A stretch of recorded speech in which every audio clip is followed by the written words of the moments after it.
Yesterday, during a conference in Washington, Democratic Senator Mazie Hirono explaining why Democrats have a hard time connecting with voters. They're just too smart. We'll get to that in a minute. But first, joining us is former Speaker of the House, author of the bestseller Trump's America, The Truth About Our Nation's Great Comeback, Newt Gingrich. All right, when you read this thing on General Flynn, we find out, okay, that there are only 2 known instances in which individuals have been indicted for violating the Logan Act, the last of which came in 1853. And neither indictment resulted in conviction. And the other one that's mentioned is the Farrow Law. And we know that the DOJ issued a report that tallied all the prosecutions under Farrow since 1966. That would be 7 cases with 1 conviction. Is this how deep we go to get a guy that served 33 years in the military that the FBI didn't believe was lying?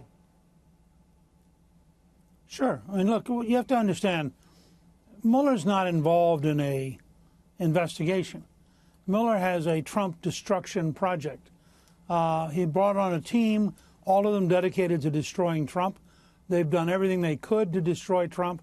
And part of that technique, which frankly, Sidney Powell described brilliantly in her book, License to Lie, about the Justice Department, part of that technique is you throw the kitchen sink. You basically threaten somebody and say, I'm going to bankrupt you. I'm going to put your son in jail. I'm going to charge you with so many different crimes, you'll never get out from under it. Now, would you like to talk? And when you have the full power of the federal government against you, it's pretty tough not to try to find a way to get them off your back. But it has nothing to do with the truth. It has nothing to do with justice.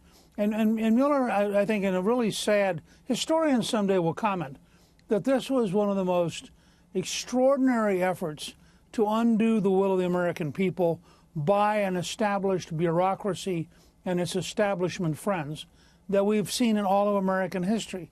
And I want to make one quick point, just to put this in context. Donald Trump, after 92% negative coverage for 2 years, 92% negative coverage for 2 years, is somewhere between 44 and 48% approval, depending on the poll. Ronald Reagan, about this point in 1983, was at 35%.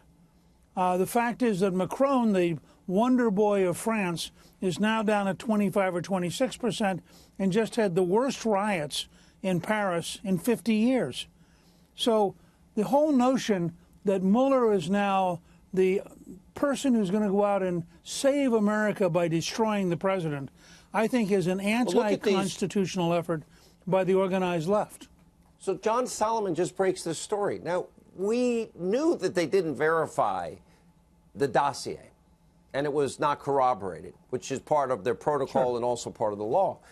But now we see an email chain where they knew it had massive credibility problems. This is what he discovered, an email chain with all of these people's names in it that shows they knew that there were Sure. credibility problems to the very evidence that the bulk of evidence that was used to obtain the FISA warrants in the FISA applications, and they withheld all of that exculpatory information from the judges, as well as who paid for it, which was Hillary, and how it was a political document. How can they get away with that abuse of power? Well, because they're the establishment. They're the fix. They're the insiders. They're the guys that the New York Times and the Washington Post and all the networks, except for Fox, all surround and protect them. They operated on a premise, and of course, they all thought Hillary was going to win. So they never thought this would come to light. They thought they were helping the winner. And I think it was an enormous shock election night to suddenly start, for Comey in particular, to suddenly start realizing that his neck was on the line. He'd been breaking the law. But he always thought he'd be protected. Everybody near the Clintons have been protected, as you pointed out earlier. Comey's name is in this email chain. He's on the email chain. He signed off on that. Of course. You had the director of the Federal Bureau of Investigation actively trying to destroy a presidential candidate. You have the former head of the FBI, Bob Mueller, actively trying to destroy the President of the United States. I mean, there's a point here, and I know it's frustrating, but the fact is, this is a clear-cut drama. They hate him. They want to destroy him. It has nothing to do with the truth. and nothing to do with the law.